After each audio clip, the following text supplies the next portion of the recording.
Hello guys, and welcome back to Reading Club.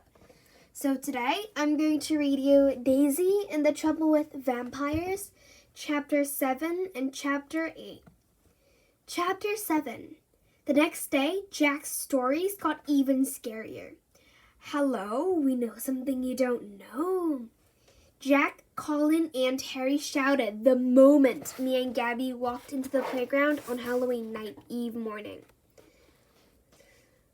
Did you know all your moms could be witches in disguise? Our moms don't look anything like witches, I told them. Witches have warts and whiskers and long pointy noses. Our moms don't have warts or whiskers or long pointy noses, said Gabby. Maybe not at the moment they don't, Jack said. But what about at midnight on Halloween night when there's a full moon? According to Jack, Harry, and Colin, there are far more witches around than you'd ever realize.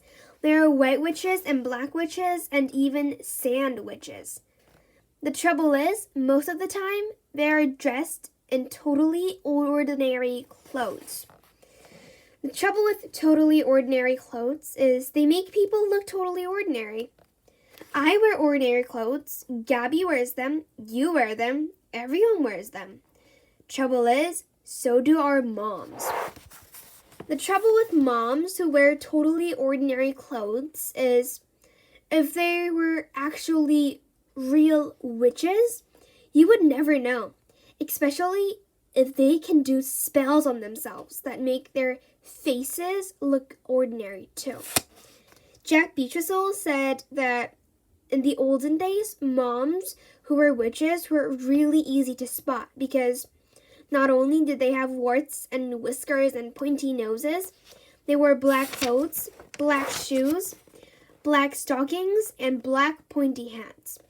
So to stop themselves from being spotted, chased, and captured, they decided to become secret witches instead, with secret broomsticks too. According to Jack, every secret witch has a spell that can make her broomstick go undercover. Before the spell, it would look like this. But after the spell, it could look like this, or even this. According to Jack, the only way to defend yourself against a secret witch is to take away her magic wand. Trouble is, secret witches have spells that make their magic wands go undercover too. Before the spell, it would look like this. But after the spell, it could look like this, or even this. You don't think your mom could be a secret witch, do you? Asked Gabby as he walked back to class after morning break. No way, I said. Has your mom got a broom in her cupboard? She asked. Yes, I said. Mine too, gulped Gabby. Does your mom have a mop in her cupboard? She asked. Yes, I said. Mine too, gulped Gabby. And a hoover, we both said together. And a pepper pot and a wooden spoon and a toothbrush and a razor, I whispered. A razor? Gasped Gabby. Not in the broom cupboard, I said. In the bathroom cupboard. Why would your mom need a razor? To shave her legs, I think, I said. Not her face? Asked Gabby. I don't think so, I said. But it could be her face. She hasn't got any whiskers, I said. Maybe she shaved them off, gasped Gabby. Are you totally sure your mom isn't a secret witch? I'm not sure of anything anymore, I said. Me neither, frowned Gabby. Me neither. Chapter 8.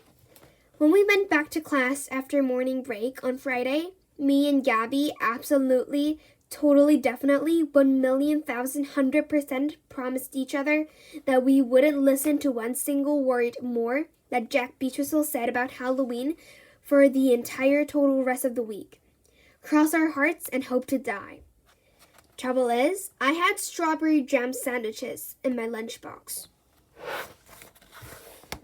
The trouble with strawberry jam sandwiches is they look like blood sandwiches. At least Jack Beechisel says they do. The trouble with blood sandwiches is that's what vampires eat. At least Jack Beechisel says they do. According to Jack, the only thing vampires eat is blood. They don't eat burgers or chicken nuggets or baked beans or even ice cream unless they're blood flavor. Jack says vampires are a bloodthirsty cross between a ghost and a zombie. Except instead of wearing sheets, they wear black capes, and instead of gunging you to death, they suck all your blood out with their evil teeth. Plus, and this is the scariest bit, they can turn themselves into bats. Not cricket bats, the ones that fly around upside down in the sky at night. The trouble with upside down bats is that The trouble with upside down bats that fly around in the sky at night is if you leave your window open at midnight on Halloween night when there's a full moon, they can fly into your bedroom when you're asleep and sleeping and get you. I think they can even get you if you're awake. Jack Beechisel says as soon as a vampire bat flies into your bedroom at night, it turns the right way up, magics into a proper-sized vampire, and goes sniffing for blood, especially if it's midnight on Halloween night when there's a full moon. According to Jack, the only way to scare a vampire away is to put a garlic all over your bedroom. Trouble is, my mom doesn't like garlic. She says it's too smelly. Gabby says her mom and dad absolutely love garlic and that they are always putting it in their cooking at home, which means that at midnight on Halloween night when there's any type of moon, Gabby will be able to defend herself. But what about me? The only thing I'd be able to do is close my bedroom windows and draw my curtains. When I asked Jack if vampire bats could get into your house anywhere else apart from windows, he said no, apart from letterboxes, chimneys, and cat flaps. The only one of those I haven't got is a cat flap.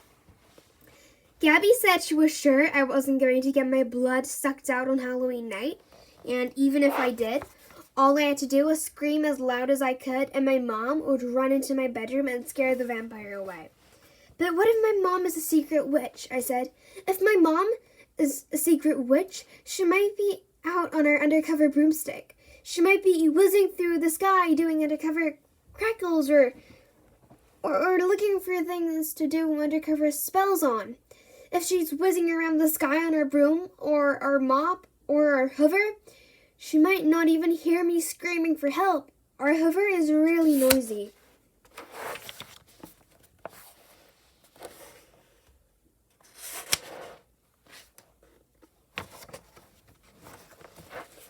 I haven't thought of that, said Gabby.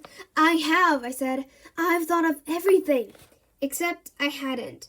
Because as soon as we'd put our lunch boxes away, Jack gave us the Hooly Hooly Man to think about as well.